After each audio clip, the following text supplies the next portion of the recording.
Բնական է, որ ինքը վախենում է, ոչ միայն ինքը։ Ցանկացած նախաձեռնություն, որը թուրքական օրակարգի սահմաններում չէ, այդ գյուղաքաղաքական մեծ ռազմավարական խաղացողներին խանգարում է։ Իսկ երրորդ նախագահը 7 ժամ շարունակ հանգամանալիորեն խոսեց նույն ԵՄ-ի ներգրավվածության մասին, նույն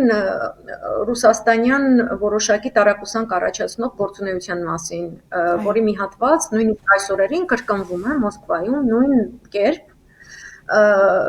այսինքն թե որը, չգիտես ինչի ուզում է Կարեն Կարապետյանից սարքի ինչ-որ մի բան, այն դեպքում, որ այդ մարդը չի կարողացել իր ստանձնած պարտականությունը իրականացնել եւ 7 տարի ձայն ծպտուն ոչ հանում է, ոչ բան, ու տակից տափուկավարի գործունեությամբ է զբաղված։ Բայց դրա մասին էլ ընդդիմադիր դաշտը չի սիրում խոսել, որովհետեւ կրկնում եմ, ինչ որ անձերի ձեռք բերած գումարների հողի վրա իրենք ունեն ծնկերի թուլացման ծանր սինդրոմներ, որոնք շատ թանկ են նստում, որովհետեւ դրա համար հետո վճարում են հայրենիքի համար զոհված մարդիկ։ Գեոքաղաքական մեծ խաղացողները կոնկրետ Սերժ Սարգսյանի մեջ տեսնում են շատ մեծ վտանգ, որովհետև նրա որևէ հայտարարություն չունի լեգիտիմության պակաս։ Իրենք չեն կարող շրջանցել, իրենք չեն կարող արհամարել, իրենք չեն կարող Հայաստանից սարքել Ուկրաինա, ինչպես որ իրենք Յանուկովիչից սարքեցին Նիբեսնայի Սոտնյայի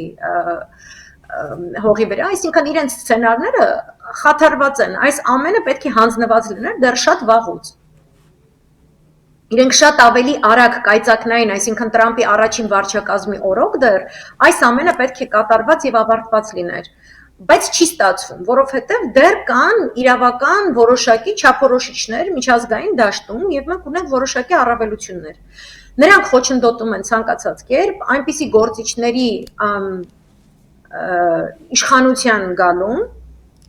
որոնց դեպքում իրենց այդ ծրագրերը, ես չեմ ասում, որ ծրագրերն ամբողջապես դեմ եւ այլն, բայց իրենք ստիպված լինեն նստեն եւ հավասարի հետ խոսեն։ Իրենց շատ ավելի ձեռնտու է, որ մենք գեոքաղաքական մանրադրամ ենք։ Այս երկու падգամավորները նույն դիլեման են ստեղծում, ինչպես որ սրանից առաջ Հայաստան խմբակցության 28 հոգին։ Նրանց խոսույթներում կամ նրանց պաշտպանող, չգիտես ինչու մեդիայի խոսույթներում կա, որ դե գնացեք ԿՊ-ի, չգիտեմ ինչեր բերեք։ Առաջինը ոչ ոք չի կարող ասել գնացեք այսինչ բանը արեք։ Ոչինչ չարածը չի կարող նույն էթիկական նորմերի տեսանկյունից ինչ որ բան անողին նման բան հայտարարել, կոնկրետ գործողություն անողին։ Ոչ թե ֆանարիկ շոու, ոչ թե գեղեցիկ բեմ, գեղեցիկ բարձրախոս, գեղեցիկ LED էկրան, երգիչներ, ովքեր բեմի վրա երգում են, կարծես քաղաքի տոնի օր է։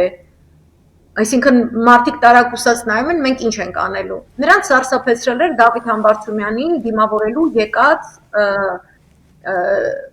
ժողովուրդը, որովհետև այնտեղ բեմ, բարձրախոս եւ այլն չկար։ Այնտեղ բավականին այսպես ծանր լրջություն էր օդում կախված։ Այդ ծանր լրջության որակը, որպես հավաքված ժողովրդի, ինքը ընթեռնելիություն ունի գեոքաղաքական արտաքին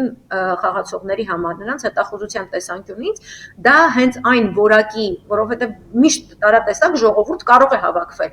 բայց հավաքված ժողովուրդը ունի որոշակի որակ, որոշակի էներգիա, որը ընդունակ է գնալ այսինչ գործողությանը եւ ստանալ տրամաբանական ելք։ Նրանք Սերժ են մերժում մինչև հիմա, նրանց թավիշը կոչվում էր մերժիր Սերժին, որովհետև կոնկրետ այս անձի վարած դիվանագիտական բանակցային ողջ գործընթացը չուներ որևէ բաց կետ։ Իրենք չեն կարող թիրախավորել բանակցային գործընթացը։